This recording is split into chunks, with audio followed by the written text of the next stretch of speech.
Alabama hangs on in what was a great game, especially in the last 6 minutes, to beat Missouri 27-24 on the road. Appreciate you guys joining us. Little instant reaction here. Got David Cohn, former Michigan quarterback, Blaine Crain, former Western State Colorado wide receiver. Guys, before I get to your takeaway just quickly, I think there's a couple things. First off, you look at some of the injuries today, Jam Miller going out. I thought the backup running backs from Alabama came in and did a pretty good job of holding the ship, at least for a little bit in pass pro. But I think the biggest thing you can take away from this game on the Missouri side is it doesn't seem like Bo Perbula down the field, and I know that was a question coming into this game, can actually do it consistently. One thing, Blaine's over here watching the game with me. He's at my house right now. We notice his eyes go outside so quickly. And the couple times, David, starting with you, that he went over the middle today, 2 times that ended up in turnovers, he tried to hit a quick seam route in between the levels of the linebacker and the secondary, threw an interception on both of them.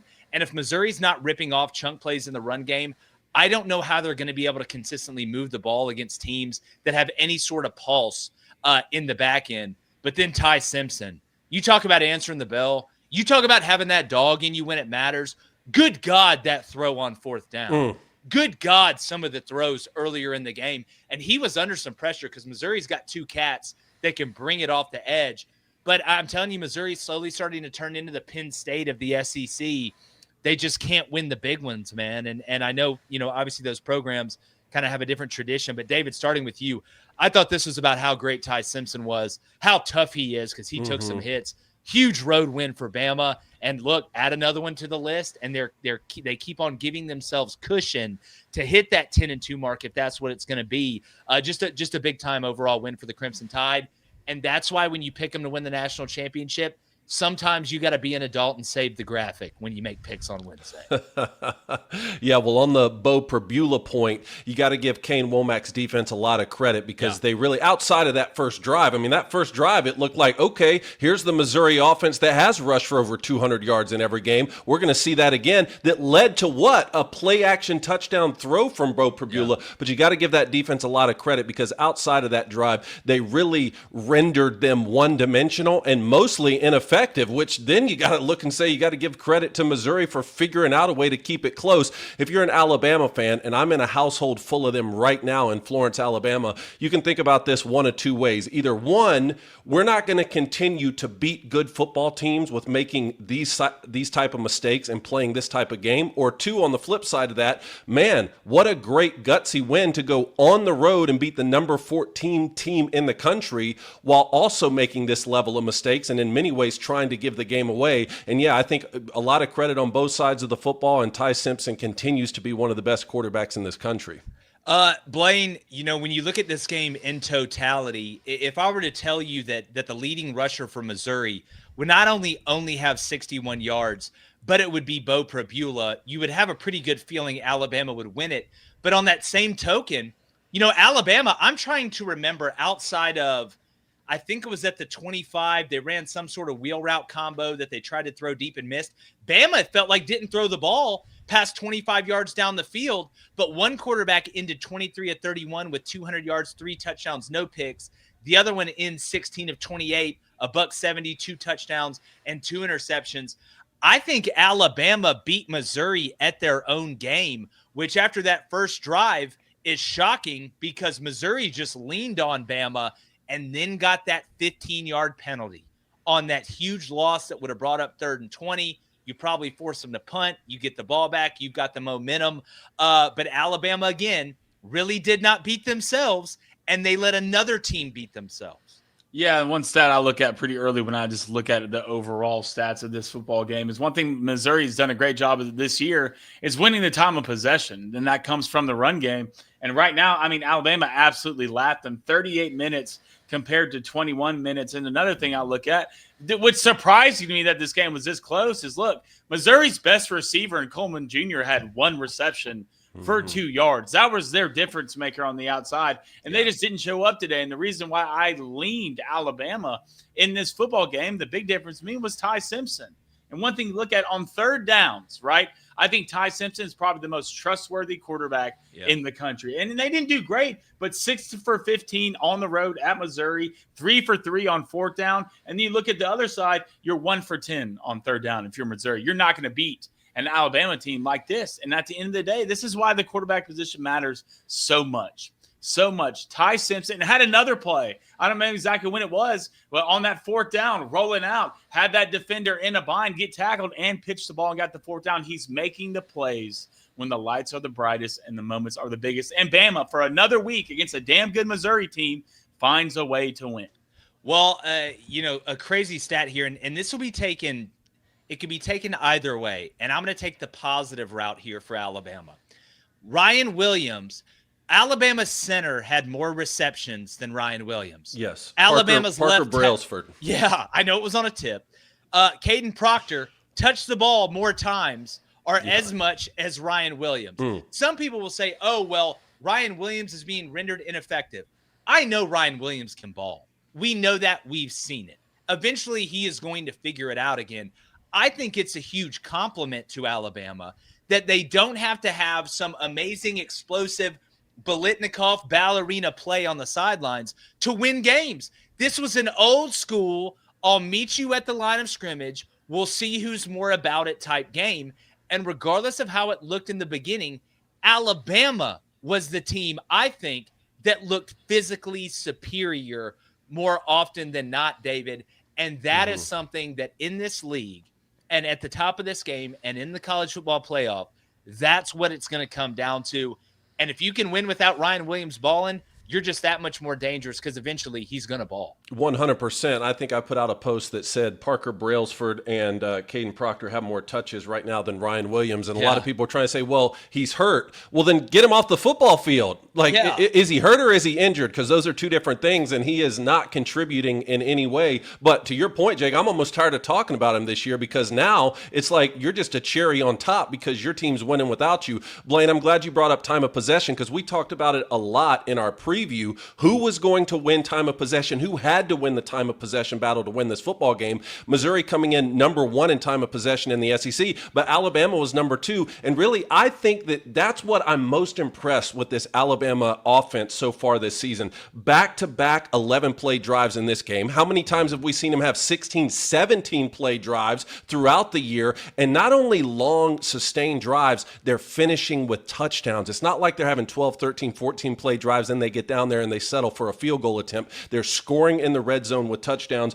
That gets me to a couple other points here, which I wanted to make. On the field goal side, you got to make field goals if you're Alabama because one of these games, it's going to come back to bite you and you're going to lose if you can't complete that and kick field goals. And the other thing, LT Overton on the defensive side of the football, an absolute difference maker, man. Yeah. I want to get to the rest of these schedules real quick because I know there's going to be Missouri fans on here that are like, all right, you lose by 3 to the number 8 team in the country at home. You didn't really play amazing. How does it look the rest of the way? I don't think Missouri is going to be playing in the SEC championship. So obviously the goal is to get to 10-2 to make the college football playoff. After this game, you go to Auburn, you go to Vanderbilt, you play A&M at home, you play Mississippi State at home, which that one looks a little bit different. Then you go to Oklahoma and you go to Arkansas. If you take out Arkansas, and we'll see what happens with Auburn tonight and kind of how it goes and that situation, but even if you take out Arkansas and Auburn, those 4 games are not a walk in the park, and 3 of those games are against top 20 teams, with 3 of the 4 being on the road. That's why we talked about this game not only mattering from trying to win the league and this, that, and the other, but from an overall looking kind of down the road. If Missouri was able to win this one, what it bought you was almost worth its weight in gold. Now you've really got to end the season going 5-1 to make the college football playoff. Can they do it if they're not able to throw the ball down the field? I mean, that's a great question. It kind of looks like we're going to find a Missouri team at the end of the year at 9-3, and do they make it? Right? That's what it's looking like. Does a 9-3 Missouri with losses to, say, Texas A&M, Alabama, and Oklahoma make the playoff? Because right now, if Bo Prabula doesn't improve in the passing game, especially stretching the ball down the field, they're one of the worst teams in the SEC to do it. You're not going to be able to turn around and hand the ball off and win every single game with the opponents you're about to play. This isn't Kansas, All right, you're about to go through the meat grinder of the SEC. So, look, at this point, if you're impressed about a lot of things, I'm looking at the Missouri defense, and I think they played well. I thought they played pretty good in the front seven. You have two legitimate Second half, guys. they played really well. You have Second two half, they legitimate really guys showed up. coming off the edge. I thought you tackled well in space, but at the end of the day, you just got to tip your cap to Alabama and the program that they're turning into. Kalen DeBoer and Ty Simpson, they're not beating themselves. Ryan Grubb and Ty Simpson are only getting better and better. It's like that movie Avatar when they find their dragon and they put their ponytails together, right? That's what it's turning into. And you have the talent on the other side of the ball to make a run. And at this point, if you're Alabama, it doesn't matter what the team is next week or where you're playing. It's going to be a grind, and you're winning games and finding ways to win. So at this point, I don't know where you put them in the ranking, but damn it, they should be pretty high. Well, speaking about finding ways to win, our friends over at Bearskin, which you've heard of the Bearskin hoodie, we've talked about it. David, he's got the black jacket right now. The smart people know that winter's, it's coming. All right, we can already feel fall this morning. It really, really felt like fall, and it's hands down the best time to prep for the coming winter. Bearskin's running a 60% off deal right now, but only if you get your hoodie early. It's built like a tank. 340 GSM micro fleece, 10 pockets, clean, rugged fit that looks awesome. Plus, it zips right into the heavy storm rain jacket to become 100% waterproof when you need it. So when it turns cold, wet, and windy, you're not scrambling the last minute. I wore it in Ireland. We've shown you the pictures. The first time it ever rained was in Ireland. So again, they know how to prepare, and even they thought my jacket was legit. You get free shipping, fast delivery, and lock in your winter gear. It's a win-win. So do yourself a favor. Text the word Crain right now, CRAIN, to 36912 to lock in that 60% off. Again, text Crain to 36912. You'll get a link sent straight to your phone so you can check it out later if you're busy right now. So don't wait until you're freezing to realize your hoodie sucks. Get the Bearskin now, 60% off. Text Crain to 36912. All right, we're going to have instant reactions all day, but I do want to get to the rest of this Alabama schedule as well, David. You got Tennessee at home now. All right, which, again, I'm trying to – so you don't get a bye going into the Tennessee game. You go to South Carolina. You get LSU at home, Oklahoma at home, Eastern Illinois at home, then at Auburn. It's really setting up well for Alabama down here in the stretch. This is one that when we looked at it, you almost had to have to really feel comfortable and safe.